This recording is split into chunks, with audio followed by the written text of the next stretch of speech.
जय हिंद। आप सभी का फिर से स्वागत है फोर क्रिएटिव स्टडीज के एक नए एपिसोड में। जैसे कि आज 8 मई है, 8 मई के हम लोग दैनिक जागरण के जो न्यूज़पेपर आती है उसको हम लोग एनालिसिस करने वाले हैं। उनमें भी हम लोग वैसे आर्टिकल्स को कवर करने वाले हैं जो हमारे लिए एग्जाम के दृष्टिकोण से काफी ज्यादा इंपॉर्टेंट है। जो काफी ज्यादा इंपॉर्टेंट है वैसे वैसे आर्टिकल्स को हम लोग कवर करते हैं। हम लोग छोटी छोटी सेशन के माध्यम से पूरा के पूरा सेशन को पूरा न्यूज़पेपर को एनालिसिस करते हैं, जिसके माध्यम से आपको कम समय में बेहतर तरीके से आपको बहुत कुछ सीखने को मिल जाएगा। तो चलिए हम लोग देखते हैं कौन कौन से ऐसे आर्टिकल्स हैं आज के डेट के, तो उसको हम लोग एनालिसिस करते हैं। तो देखिए आज के सेशन का पहला आर्टिकल्स, और ये काफी इंपॉर्टेंट आर्टिकल्स है, इससे सवाल बनाए जा सकते हैं आपके प्रीलिम्स हो या मेंस हो। इसमें मतलब कि एक नया देखने को मिला है, कुछ नया देखने को मिला है, जिसकी वजह से ये काफी ज्यादा चर्चा में है। और इसमें अगर ये सक्सेस हो गया ना तो काफी बड़ी बात हो जाएगी, ये बहुत बड़ी बात हो जाएगी। तो चलिए क्या है वो बातें, उसको हम लोग समझते हैं। तो क्या कहा जाता है, मूक व्यक्तियों के लिए आवाज बनेगा आईआईटी में तैयार सेंसर। मतलब एक जो है ना, आईआईटी गुवाहाटी में एक सेंसर तैयार किया गया है, एक उपकरण तैयार किया गया है, जिसके माध्यम से जो नहीं बोल पाते हैं, है ना, जो बोलने में असमर्थ हैं, उनके लिए ये जो है ना एक उपकरण तैयार किया गया है, जिसके माध्यम से उनके मुंह से आवाज निकाला जा सकता है, यानी कि वो भी अब बोल सकते हैं इस उपकरण के माध्यम से। बहुत सस्ता में यह उपकरण तैयार किया गया है, सरकार ने भी इसको जो अनुमति दे दी गई है। ये आईआईटी गुवाहाटी के द्वारा किया गया है। इसमें क्या होगा, एक सेंसर के माध्यम से आपके बॉडी में सेट किया जाएगा बिना चीर फाड़ के, मतलब कि कोई ऑपरेशन वगैरह नहीं है, वो नॉर्मल सा ही है। वो आपके शरीर में डालेंगे, डालने के बाद जो आप आवाज, जिस तरह से हम लोग अगर बोलते हैं, बोलने के दरमियान जो क्या होता है, हमारे जो कंपन आती है ना, हम लोग तो बोल पाते हैं तो हमारी कंपन के दरमियान जो हमारी आवाजें बाहर निकलती है, और जो नहीं बोल पाते उनका तो कंपन होता है। अब देखोगे तो वो मुंह जो है ना अप डाउन जैसे होते हैं, हम लोग बोल रहे हैं वैसे वो भी बोल पाते हैं, लेकिन उनकी आवाज बाहर नहीं निकल पाते। तो इसी दरमियान ये उपकरण ये सहायता करेगी कि वो जो कंपन उत्पन्न होगी, वो कंपन के माध्यम से हमें आवाज भी बाहर निकलेगा। तो ये बहुत बड़ी बात है, ये पहली बार देखने को मिला है। जो अब बोलने वाले नहीं है, बोल नहीं पाते हैं, वो उनके ये जान के काफी खुश होंगे कि मैं भी बोल पाऊंगा, बोल पाऊंगी, है ना। तो ये बहुत बड़ी बात है, तो इसीलिए ये इंपॉर्टेंट है।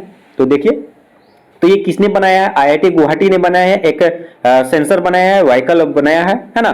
तो उसका नाम रखा गया है आपका, यहाँ पे देखिए नाम होगा आपका एलओक्यूयू, है ना, एलओक्यूयू इसका नाम होगा। तो आप इसको ध्यान रखेंगे कि अभी रिसेंटली हाल ही में जो है ना आईआईटी गुवाहाटी के द्वारा एक उपकरण बनाया गया है, जिसके माध्यम से मूक व्यक्तियों की आवाज लाया जा रहा है। तो ये इसका नाम क्या रखा गया है, तो आपका एल ओ क्यू यू इसका नाम रखा गया है। इसको आप ध्यान रखेंगे, ये एग्जाम में आ सकता है ना। तो इसको आप ध्यान रखेंगे एल ओ क्यू। और इसमें जो ना देखिए, आपका अगर जो भी आपके आसपास में कोई है तो आप इसके बारे में बता सकते हैं। अभी हालांकि नहीं हुआ है पब्लिश, बहुत जल्दी आ जाएगा आपके शहर में, आपके जो मतलब आप भी खरीद पाओगे। तो इसमें जो है ना मात्र 20,000 अभी इसमें लागत है ना। लागत के दरमियान उसके बाद, और आईआईटी गुवाहाटी ने बताया है कि अगर इसको हम लोग सही तरीके से करेंगे तो इसमें और भी कम लागत होगी, है ना। तो अभी 20,000 का लागत बताया जा रहा है, तो इसमें भी बहुत कम और लागत होगी। तो ये बहुत बड़ी रकम नहीं है। जो भी हैं, अगर जो बोल नहीं पाते उनके लिए अगर उपकरण लगा दिया जाए तो उनका जो भी बची खुशी जीवन है वो अच्छी जिएगी, और वो काफी मतलब कि खुश होंगे कि जो बोल नहीं पाए वो अंतिम तक में बोल पा रहे हैं। तो ये बहुत बड़ी बात है ना। तो इसको आप ध्यान रखेंगे। उसके बाद इसका देखिए क्या कहते हैं, वोकल कार्ड के कंपन को आवाज में बदलेगा, बिल्कुल आवाज में बदलेगा। जैसे आपको बताया, हमारे जो वोकल कार्ड, हमारे मुंह और गले में जो है कंपन उत्पन्न होती है, उसी के माध्यम से हम लोग आवाज निकलती है ना। उसी दरमियान जो ये आपका फेफड़े से लेकर आपके गले तक का जो है ना, ऐसे उपकरण लगाया जाएगा बिना चीर फाड़ के, ऐसे बताया गया, बिना चीर फाड़ के ऐसे उपकरण तैयार किया गया, वो गले और फेफड़े तक पहुंचाया जाएगा, जिसके माध्यम से हम लोग आवाज जो है ना बाहर निकाला जा सकता है। तो ये आप ध्यान रखेंगे, कहां से कहां तक है, फेफड़े से आपका गले तक का रहेगा, है ना, क्योंकि गले में तो कनेक्ट होना चाहिए, फेफड़े और गले का कनेक्ट रहेगा।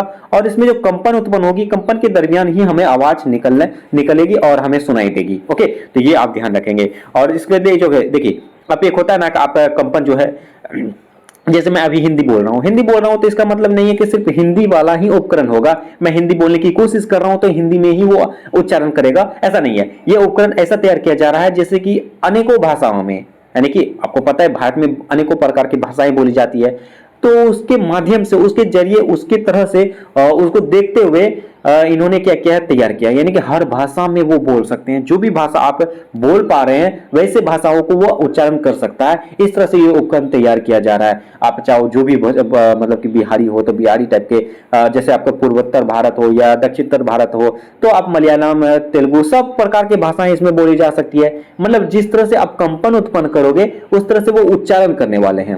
तो ये बहुत बड़ी बात है, इसलिए ये इंपॉर्टेंट हो जाएगा, तो आप इसको ध्यान रखेंगे। और ये किसके द्वारा बनाया गया है? आईआईटी गुवाहाटी के द्वारा। आईआईटी गुवाहाटी में जो है इसका इलेक्ट्रॉनिक्स व इलेक्ट्रिकल इंजीनियरिंग विभाग, जो प्रोफेसर समदेन दंतावत के मार्गदर्शन पर डॉक्टर एल एन शर्मा के माध्यम से बनाया गया है। आप इसको ध्यान रखेंगे। आईआईटी गुवाहाटी में जो उपकरण बनाया गया है जिसका नाम है LOQU, उसको किसने तैयार किया गया है? ये आपको डायरेक्ट ऑप्शन में देखने को मिल सकता है, डॉक्टर एल एन शर्मा। और किसके मार्गदर्शन में? ये प्रोफेसर समरेंद्र दंतावत के मार्गदर्शन पे बनाया गया है। ये आईआईटी गुवाहाटी के द्वारा बनाया गया है। और देखिए, आप आईआईटी गुवाहाटी हो, आईआईटी मद्रास हो, मुंबई हो, पटना हो, ये सब लगातार कुछ ना कुछ नया करते आ रही है ना। हम लोग देखते हैं न्यूज़पेपर में, हम लोग लगातार जो एनालिसिस भी करते हैं, तो इससे लगातार सवाल, मतलब कुछ ना कुछ नया देखने को मिलती है। तो ये सब इंपॉर्टेंट रहेगा। और गुवाहाटी आपका असम में पड़ेगा, ये भी आप ध्यान रखेंगे, है ना। तो इस तरह से ये आर्टिकल्स काफी इंपॉर्टेंट है, आप स्टार कैटेगरी में इसको रख सकते हो। और इसका नोट्स मैं टेलीग्राम चैनल पे अपलोड कर देता हूँ, शॉर्ट नोट्स आप तैयार कर सकते हो। ओके, तो आप वहां जरूर ज्वाइन हुई, टेलीग्राम चैनल का लिंक आपको डिस्क्रिप्शन बॉक्स में मिल जाएगा। तो ये रहा आज का पहला आर्टिकल्स। यही है कि जो बोल नहीं पाते हैं उनके लिए बहुत बड़ी खुशखबरी है। चलिए, ठीक है, तो आई होप कि आप इस आर्टिकल को समझ चुके होंगे। और नेक्स्ट आर्टिकल को देखते हैं। नेक्स्ट आर्टिकल में देखिए, ये भी इंपॉर्टेंट है और ये आईआर से आप संबंधित जोड़ सकते हैं और करंट अफेयर्स में जोड़ सकते हैं। इसमें क्या कहा जाता है कि दक्षिण चीन सागर को लेकर मुखर हो रही है भारत की नीति। मतलब अभी क्या हो रहा है, आप सभी को पता ही होगा कि अभी चीन और भारत के साथ अच्छे संबंध नहीं है ना। कुछ ना कुछ होते रहता है, लगातार अनबन होते रहता है। और इस तरह से आप देखो तो इसमें भी अब, और एक बात और, अभी नहीं, इसको पहले मैं कवर कर रहा था, उसके बाद उसको भी बता दो।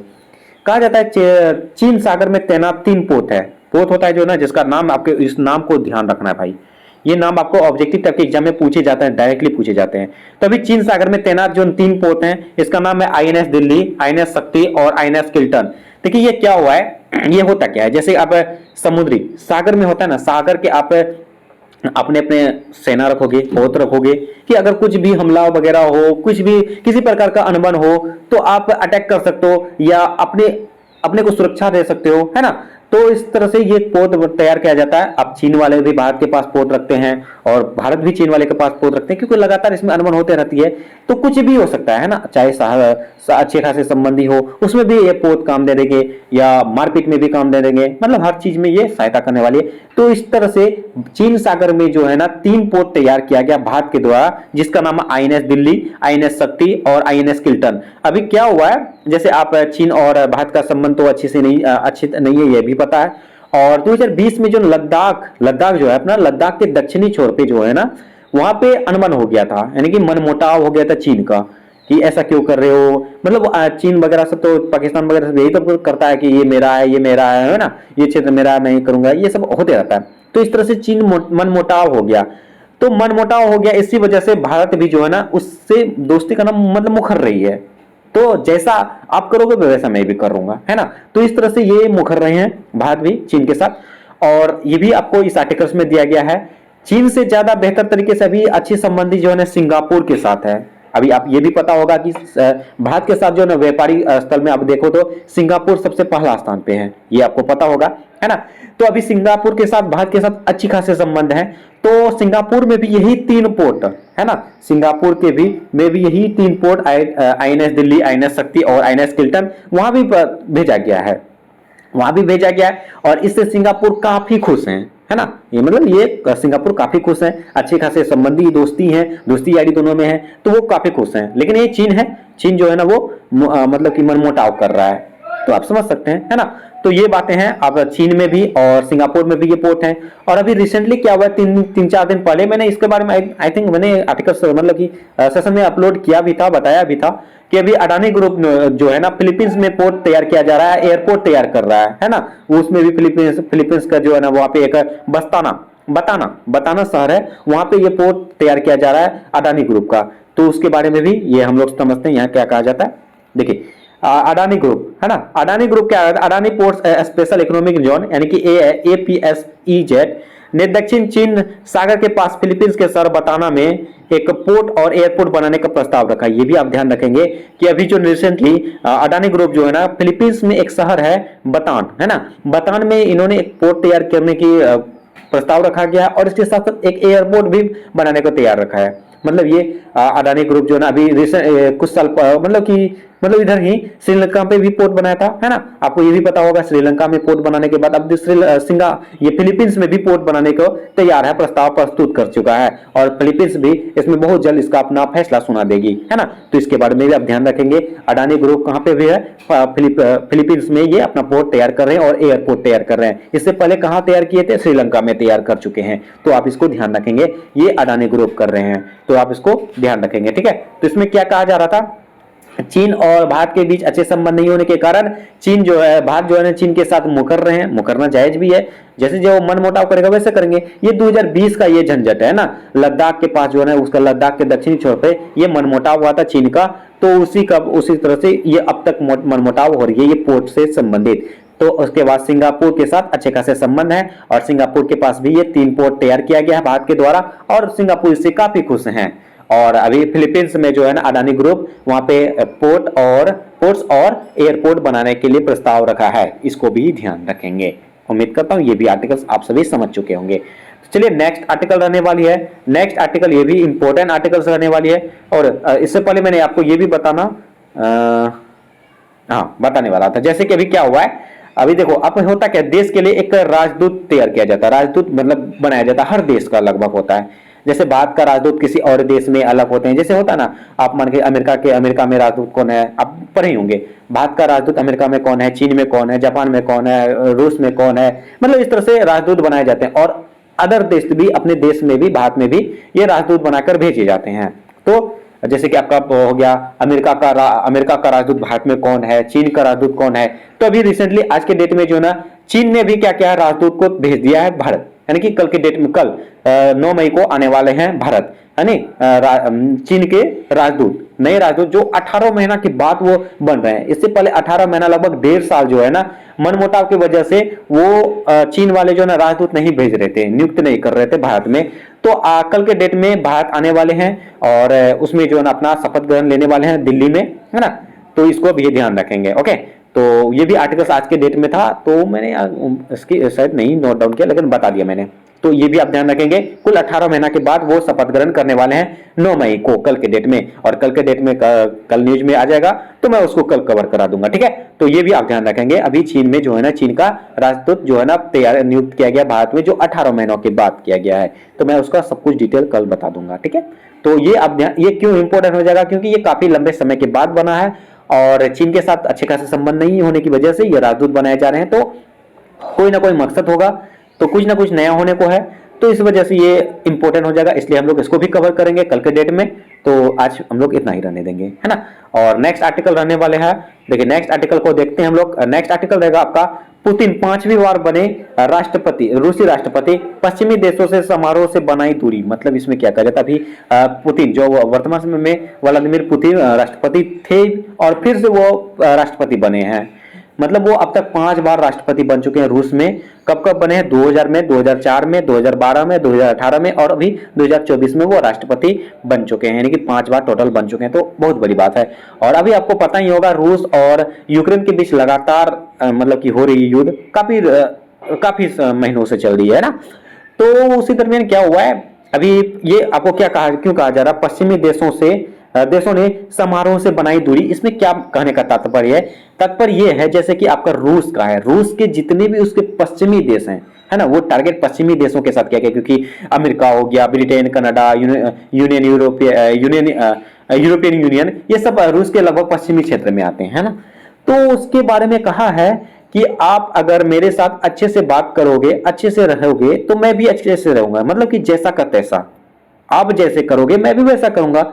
और ये हथियार से संबंधित ये तनाव उत्पन्न हुई है। और अभी लगातार अभी जो ना क्या हुआ है, रूस में जो ना ये इलेक्शन जो हुआ था वो स्वतंत्र तरीके से नहीं हुआ था, है ना। जिस तरह से वो एक प्रकार का सिर्फ नाम का इलेक्शन वगैरह था, बस फिर से राष्ट्रपति जो है वो अपना पद ग्रहण कर लिया, इसी तरह से ये बातें हैं। और अभी रूस में जो है ना ये 6 साल का कार्यकाल होता है, ये भी ध्यान रखेंगे। 6 साल का कार्यकाल वहां का होता है, जैसे अपने देश में 5 साल का होता है, वहां 6 साल का होता है, ये भी आपको पूछे जा सकते हैं। तो उस तरह से वो स्वतंत्र तरीके से चुनाव नहीं होने के बाद, निर्वाचन नहीं होने के कारण, तो इसलिए पश्चिमी देशों ने इसमें जो है ना सहमति देना मतलब कि दूर की बात कही है कि मैं सहमत नहीं हूं, आपके यहाँ चुनाव सही तरीके से नहीं हुआ, एक प्रकार का अप्रत्यक्ष तरीके से मतलब कि अस्वतंत्र तरीके से ये चुनाव हुआ है, जिसके माध्यम से आप फिर से राष्ट्रपति बने हैं। तो ये सब मतलब कि सम्मान पूर्वक से नहीं देख रहे हैं। और जैसे कि आप देखते होंगे न्यूज में कहीं और नए राष्ट्रपति या प्रधानमंत्री का चुनाव जीत के अगर बनते हैं, जैसे अभी अमेरिका में भी उन्हें को है, भारत में भी अभी चल रही है, अगर इसमें जो अभी निर्धारित तरीके से जो प्रधानमंत्री बनने वाले भारत में, तो आप देखोगे देश विदेश से अच्छे खासे मतलब बधाई देना आएंगे, अच्छे खासे मैसेजेस आएंगे, कॉल आएंगे, जो प्रधानमंत्री बनने वाले हैं बनेंगे, है ना। तो ये अभी क्योंकि यहाँ पे भारत में भी देख रहे हो तो सही तरीके से चुनाव हो रहा है ना। वो राजनीतिक अंदर क्या हो रहा है वो हम लोग को दूर की बात है, लेकिन अभी हम लोग वोट दे रहे हैं ना, तो उसके बाद हमसे सही तरीके से हो रही है, तो हम लोग चुन रहे हैं। तो ये सब बातें यही है। और रूस में भी ऐसे देखने को मिली है, रूस में ऐसे देखने को नहीं मिली है, सॉरी। तो वही बातें इसलिए पश्चिमी देशों ने इसमें असमर्थ जताई है और इसमें निराशाजनक भी संपत्ति दिखाई। और इसमें जो ना परमाणु हथियारों की तैनाती के कारण पश्चिमी देशों के साथ तनाव है। आपको पता है रूस में जो ना हथियार संबंधी काफी कुछ हो रही है, तो उससे भी ये तनाव देखने को मिल रही है। और इसमें ये आपका इंपॉर्टेंट आर्टिकल्स रहा। तो इस तरह से हम लोग ये आज के सेशन में भी ये काफी इंपॉर्टेंट आर्टिकल्स को हम लोग कवर किए हैं, जो काफी ज्यादा इंपॉर्टेंट मुझे लगा।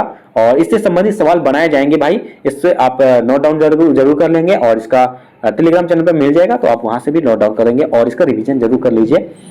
और आज के सेशन में बस इतना ही रहने देंगे। उम्मीद करता हूं आज के सेशन से आपको काफी कुछ सीखने को मिला होगा।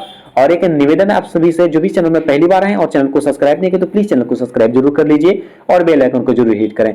सेशन अच्छा लगे तो लाइक जरूर कीजिए, किसी भी प्रकार का डाउट हो या क्लास का रिव्यू देना है जरूर दीजिए, और अपने दोस्तों को भी ज्यादा से ज्यादा शेयर करें। चलिए मिलते हैं नेक्स्ट सेशन में, तब तक के लिए थैंक यू, जय हिंद।